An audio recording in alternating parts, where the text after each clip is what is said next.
안녕하세요. 안녕하세요. 안녕하십니까? 안녕하세요. 서고입니다.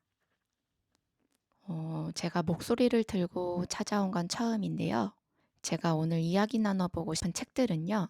제 애착책들인데요. 애착책? 반려책? 뭐 동반책? 뭐 그런 정도일 것 같아요. 애착책이라고 해서 마르고 닳도록 읽었다거나 책장이 너덜너덜하다거나 그런 건 아닌데요. 저마다의 이유로 저에게 특별하거나 유독 마음이 간 책들입니다. 근데 또 재미는 기본으로 보장되어 있으니까요. 궁금하신 분들은 끝까지 구경해 주시면 좋을 것 같습니다. 첫 번째 책은요. 바로 태백산맥입니다. 너무나 유명한 우리나라 역사 대하 소설이죠. 조정래 작가님의 태백산맥. 좌익과 우익 이념 대립이 큰 줄기인데요.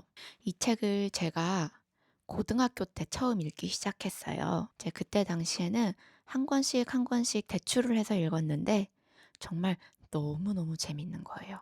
하루에 한 권 후딱 읽고 다음날 다음 권 빌려올 정도로 너무 재밌고 감명 깊게 읽었는데 갖고 싶잖아요. 근데 이게 10권 세트니까 어림잡아도 아마 한 8, 9만 원은 했을 거란 말이에요. 학생 때는 책에 이렇게 큰돈 쓰는 게 엄두가 안 나서 갖고 싶단 생각만 한동안 계속했던 게 기억에 남거든요. 네, 그러다가 20대 되고 뭐 이게 조금씩 알바도 시작하고 하면서 여유가 좀 생겼을 때 이게 나온 거예요. 이게 뭐냐면은 손 하나만한 사이즈의 핸디북이거든요. 그 정글만리 기념으로 나왔던 특별 핸디북으로 기억을 하고 있거든요. 이게 책이 작잖아요. 가격도 절반 가격인 거예요. 그래서 이걸 보자마자 와, 이거는 진짜 고민할 이유도 없다 하면서 바로 사서 너무 뿌듯했던 기억이 나요. 그 기억 때문에 지금도 이 책이 보기만 해도 배가 부르고 아주 마음이 든든한 그런 책이 되었습니다. 제가 이 핸디북으로 이걸 사고 나서도 퀘벡산맥을 몇 번 더 읽었거든요. 근데 핸디북이라고 해서 전혀 불편하지 않아요. 이렇게 보시면은 딱 지금 요즘 나오는 6인치 이북 그 정도 판본으로 느껴지거든요. 그래서 오히려 종이책인데도 이렇게 한 손에 끼워서 읽기도 편리하고요. 글씨도 전혀 작은 느낌 없이 뭐 아기자기한 느낌으로 너무 잘 읽혀요, 저는 이 책이. 가방에 쏙 넣기도 너무 좋고 좀 들 때마다 신선한 그런 느낌도 들고요. 태백산맥을 정말 재미있게 읽었다고 말씀드렸잖아요. 저는 아직도 이 책 속에 나왔던 그 인물들 얼굴이 생생하게 기억나요. 물론 제 상상 속 이미지이지만 뭐 김범우, 염상구, 소아 뭐 이런 주인공들이나 그리고 사투리 그 대사들, 배경이나 인물들 묘사나 사건 이야기들이 정말 생생하게 묘사가 되어 있거든요. 다양한 인물들의 사정과 선택이 보여서 그 시대를 정말 입체적으로 바라볼 수가 있고요. 또 서로 다른 신념을 가진 사람들이 살아가고 부딪히는 그런 이야기. 어느 한쪽을 단순하게 옳고 그르다 하는 게 아니라 그냥 사람들의 이야기라서 더 빠져들어서 읽었던 것 같아요. 그때 고등학생 때니까 어느 정도 좀 편견이나 신념 같은 게 이미 있었을 때였는데도 그 어느 한쪽으로도 이렇게 치우치지 않고 '신념을 가진 사람들이 이렇게까지 행동할 수가 있구나.'라는 거를 보면서 충격을 받았던 것 같기도 하고 그런 좀 기억들이 있어요. 혹시나 태백산맥이 늘 궁금했는데 이 방대한 분량 때문에 부담스러우셨던 분들은 한번 이렇게 생각해 보세요. '야, 이렇게 재밌는 소설을 10번이나 더 읽을 수 있다니.' 그만큼 정말 재미있으니깐요. 혹시나 궁금하셨던 분들은 시도해 보시면 좋을 것 같습니다. 지금 보면 이렇게 인덱스가 붙어 있는데 이 중 아무거나 골라서 한 구절 읽어 볼게요. 어떤 구절이 이렇게 표시되어 있었냐면 "사람들이 어째서 공산당 허는지 아시오? 나라에서는 농지개혁 헌다고 말대포만 펑펑 쏴질렀지. 차일피일 밀치기만 허지. 지주는 지주대로 고런 짓거리 허지. 가난하고 무식한 것들이 믿고 의지할 데 없는 판에 빨갱이 시상되면 지주 다 처없애고 그 전답 논아준다는디 공산당 안 할 사람이 어디 있겠는가요. 못털멀로 나라가 공산당 맹글고 지주들이 빨갱이 맹근당께요. 이 구절인데 주 배경이 되는 마을 주민 중 한 사람일 거예요. 다소 어렵게 살아가는 자긴들의 마음이 너무 와닿아서 이렇게 인덱스를 붙여놨지 않을까 싶네요. 제 애착책 중 하나였던 태백산맥 핸디북이었습니다. 그리고 제가 이 핸디북을 준비하다가 이제 또 생각난 게 제가 이 핸디북 말고 아주 작은 미니책이 또 있어요. 이거는 애착책이라기보다 귀여워서 보여드리고 싶어요. 바로 열린 책들 세계문학 전집의 미니판인데요. 이거 엄청 옛날에 서울 국제도서관 갔었을 때 제가 열린 책들 책 사면서 받은 거거든요. 요즘에는 국제도서전이 제가 기대하는 분위기가 아니어서 잘 안 가는데 그때 당시에는 진짜 연달아 가고 손꼽아 기다리고 어떤 책 살지 열심히 리스트업하고 했던 아주 좋은 추억들이 있어요. 그때 받았던 요 귀여운 미니책 2권입니다. 근데 이 책은 실제로 읽기는 좀 어려워요. 글씨가 굉장히 작아요. 이거 지금 보면 저는 인상이 절로 찌푸려지는 미간이 절로 몰려드는 정도의 글자 크기여가지고 귀여운 책 정도입니다. 보너스로 하나 더 문학동네 이거는 문학동네 시인선 시리즈죠. 요거는 어떻게 받았나 기억이 안 나네요. 어쨌든 아주 귀여운 미니책이 저는 3권이나 있습니다. 그리고 두 번째 책은요. 바로 마르셀 프루스트의 잃어버린 시간을 찾아서 약칭 일시차. 이것도 제 마음에 자리 잡게 된 작은 사연이 있어요. 일시차도 제가 고등학교 때 처음 접했는데요. 기억은 안 나요. 아마 무라카미 하루키였을 것 같은데 하여튼 어떤 책을 읽다가 프루스트를 알게 된 거예요. 그래서 아빠랑 서점에 가서 한 권으로 읽는 잃어버린 시간을 찾아서를 사와서 읽기 시작했어요. 너무 어려웠어요. 너무 어려운데 너무 대단한 건 알겠는 거예요. 말이 되게 많은데 말을 이렇게 많이 할 수 있다는 것도 너무 대단했고 이렇게 어렵게 말을 할 수 있다는 것도 대단하고 그냥 아마 그때는 그 정도였던 것 같아요. 너무 대단한 거는 잘 알았다. 일단 요 정도였는데 이제 어느 날 고등학교 때 국어 수업 시간이었어요. 그때 당시 국어 선생님이 책 이야기를 되게 좋아하셨는데 어느 날 수업에 들어오셔서는 막 어떤 작가 얘기를 늘어놓으시는 거예요. 근데 듣다 보니까 뭐 의식의 흐름이 어쩌고 저쩌고 사유가 어쩌고 저쩌고 하시는데 마르셀 프루스트 얘기 같은 거예요.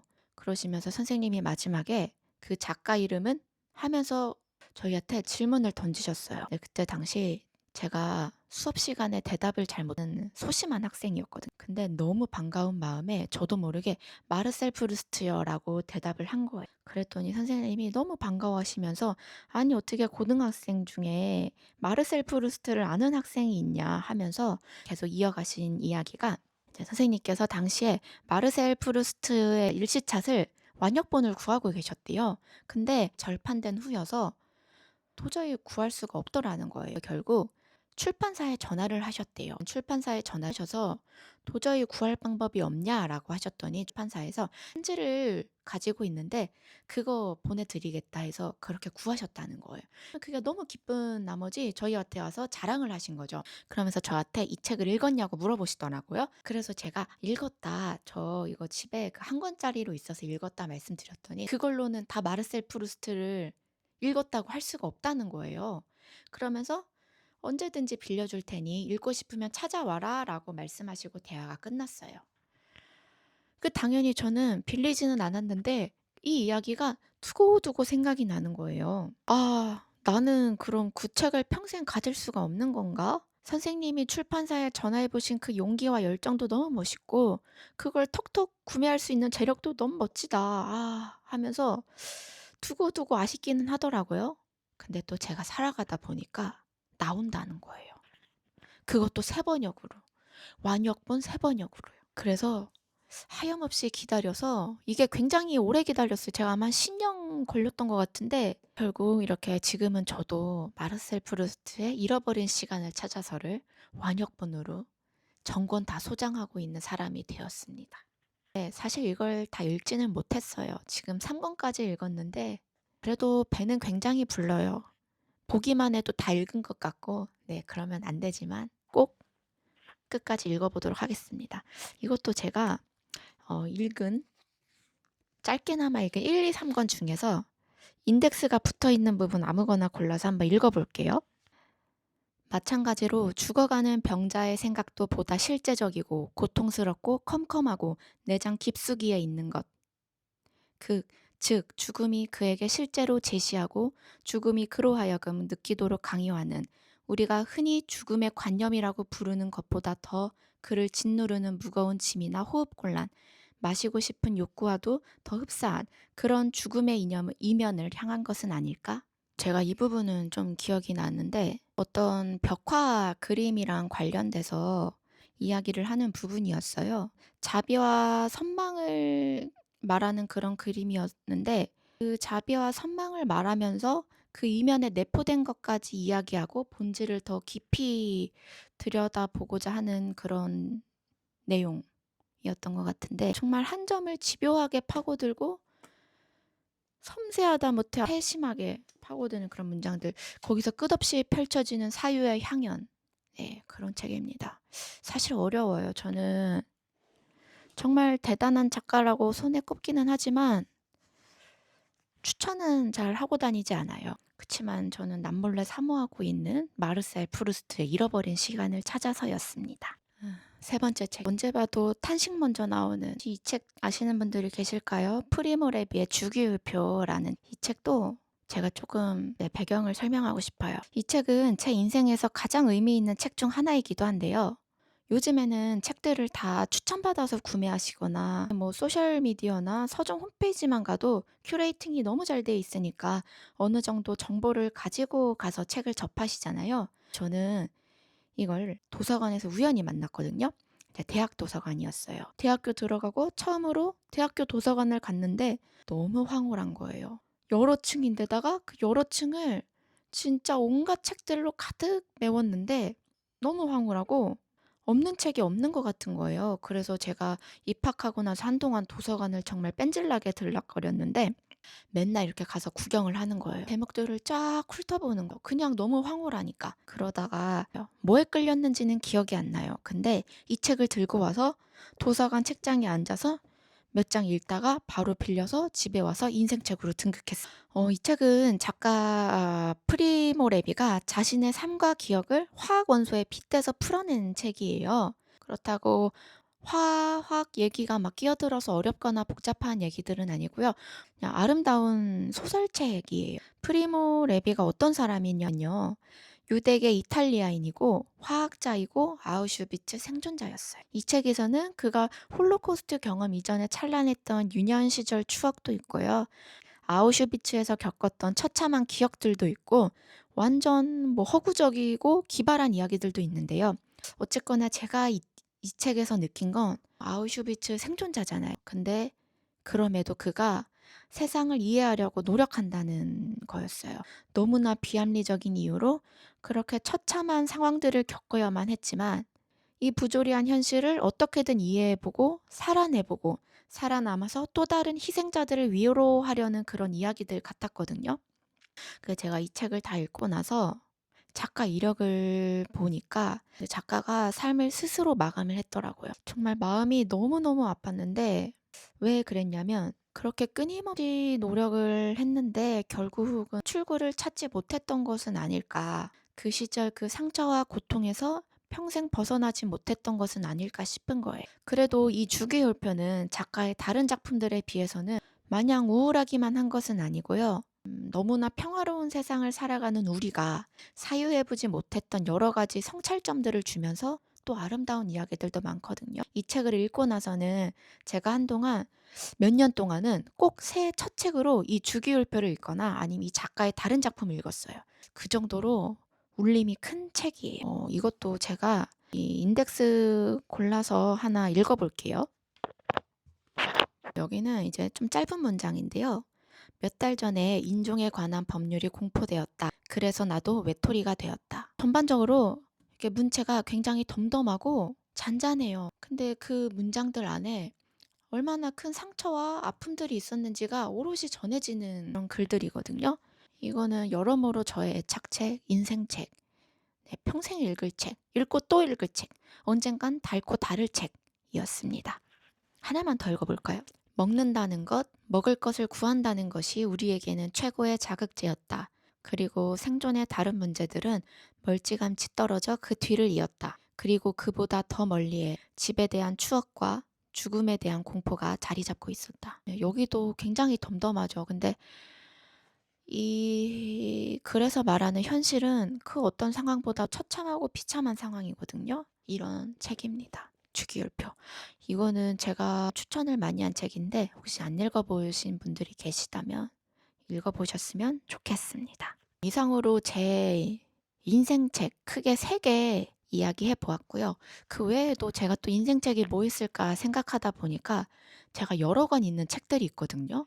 월든, 뭐 참을 수 없는 존재의 가벼움, 그리고 상실의 시대, 그리고 조지 오웰의 뭐 몇 가지 뭐 이런 거는 3권 이상씩 있어요. 제가 똑같은 거를 또 구매한 이유가 너무 여러 번 읽었다 보니까 그 다음번 읽을 때는 새로운 마음으로 읽고 싶어서 구매하는 이유도 있는데 새로운 고전이 되길 바라는 마음에서 읽는 것도 있어요. 어쨌든 제가 한 권을 사면은 나중에라도 출판사에서 뭐 한 번이라도 더 인쇄를 더 할 수도 있잖아요. 그러면은 그게 또 후세가 될 수도 있고 그런 맥락에서 '새로운 고전이 되어라.' 하는 마음으로 또 여러 번 산 책들도 있습니다. 그런 것도 제 착책들이 될 수 있겠네요. 이상으로 제가 아주 아끼는, 편애하는, 보고만 있어도 배가 부른 그런 책들을 소개해 봤고요. 어떠신가요? 혹시 여러분들도 책의 내용과는 별개여도 자꾸 마음이 가는 책이 있으신가요? 그렇다면 저에게도 알려주시면은 제가 꼭 읽어보겠습니다. 지금까지 함께 해주셔서 감사합니다. 안녕.